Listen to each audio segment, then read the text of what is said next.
Gilda Giraudot, bonjour. Bonjour Nicolas. Alors Gilda Giraudot, ça faisait longtemps qu'on t'a pas vu, c'est bien qu'on te revoit, donc tu as le poil soyeux, l'œuf vif, ça fait plaisir à voir. Je rappelle à nos chers téléspectateurs que tu es producteur d'olives et écrivain, et des tas d'autres choses, mais on peut pas tout dire. Dans cette séquence, comme on dit à la télé, parce qu'on storytell nous aussi, tu es l'écrivain, ce n'est pas à l'ami que je m'adresse, c'est à l'écrivain, qui vient de sortir un livre. Alors tu vas me dire, ça c'est innovant, un écrivain qui écrit des livres. Parce que... Alors voilà le livre. Voilà, Tchango. D'abord le titre Tchango. Tchango est un demi-dieu de la religion Yoruba. Les Yoruba, on les trouve dans l'Afrique de l'Ouest et les esclaves ont porté avec eux jusqu'en Amérique du Sud la religion Yoruba.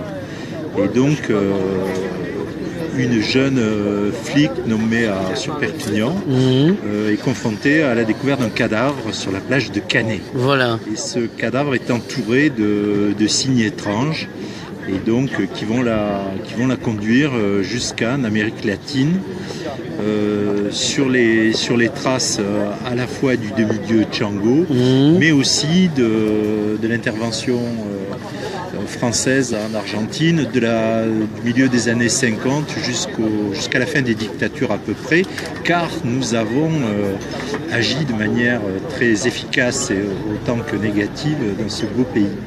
Alors, dans les épisodes précédents, suite à la guerre d'Algérie, on avait pu tester certaines pratiques d'interviews poussées, comme on dira. Des interviews. Ouais, des interviews poussées. Ouais, j'appelle ça comme ça. Dans le métier, on appelle ça des interviews. Donc, on mettait les gens au courant, notamment, etc., la baignoire, tout ça. Autant dire que Guantanamo n'a rien inventé. Et on est allé dans le Puy-de-Lard de l'époque, Fort Bragg, l'enseigner aussi bien les anciens de l'OAS que des généraux d'actifs comme Monsieur Ossares, alias Le Borgne. Oui, c'est ça. En fait, les Français ont développé à la fin de la guerre d'Algérie, qu'ils ont gagné militairement, oui. pas au plan politique. Ils ont développé un savoir-faire inégalé que le monde entier nous a envié sur les stratégies de guerre contre-révolutionnaire. Voir la bataille d'Alger de film de Pontecorvo. Exactement, c'est symbolisé très très bien dans la bataille d'Alger. D'ailleurs, ce film a été projeté aux officiers argentins plusieurs fois et c'était le support principal pour leur expliquer les principes de la guerre contre-révolutionnaire développés par un colonel français, le colonel Trinquier. Voilà, donc Trinquier. Le très bon livre d'ailleurs, il nous a laissé. Oui, tout à fait.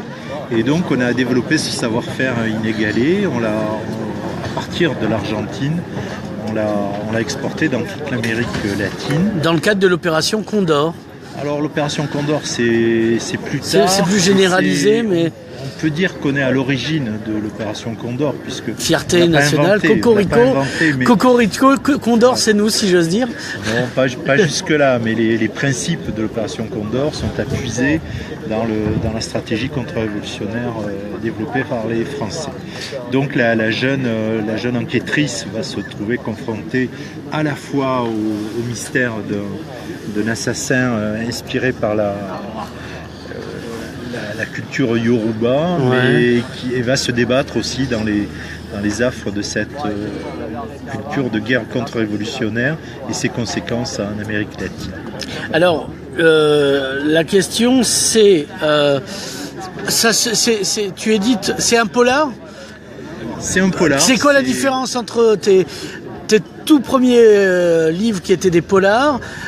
T'es passé au roman intermédiaire qui était un semi-polar le premier, La paix plus que la vérité, par rapport à Antonia. Donc c'est quoi la différence ? C'était plus un roman, une espèce de genre de road movie, quelque part. La fuite est perdue d'une jeune militante. Donc là, on s'éloignait du polar. Là, j'y reviens. Oui, c'est ce qui me semblait. C'est un genre que j'affectionne et qui permet de porter en arrière-plan pas mal de choses, pas mal d'histoires. Voilà. Donc cette fois, on est beaucoup plus dans le polar, oui. Donc, est-ce qu'on te trouve dans toutes les bonnes boucheries-charcuteries, mais encore ? Évidemment, toutes les bonnes boucheries-charcuteries. À Perpignan, évidemment, la boucherie-charcuterie Torcatis, rue Mailly. Voilà. et tous les autres en France, puisque maintenant les éditions Au-delà du raisonnable ont un très très bon distributeur. Parce que Ducrot se décarcasse, si j'ose dire. Bonjour Véronique. Et donc voilà, donc oui, le bouquin est disponible dans toutes les librairies, oui, évidemment. Est-ce que tu nous feras une présentation ici? Est-ce que c'est prévu? Ou est-ce que je vais l'organiser? C'est prévu de l'organiser avec toi, oui. À la librairie Torquatis. Voilà. Donc Roger, prépare-toi, on arrive. Merci beaucoup et à bientôt. À très bientôt, Nicolas.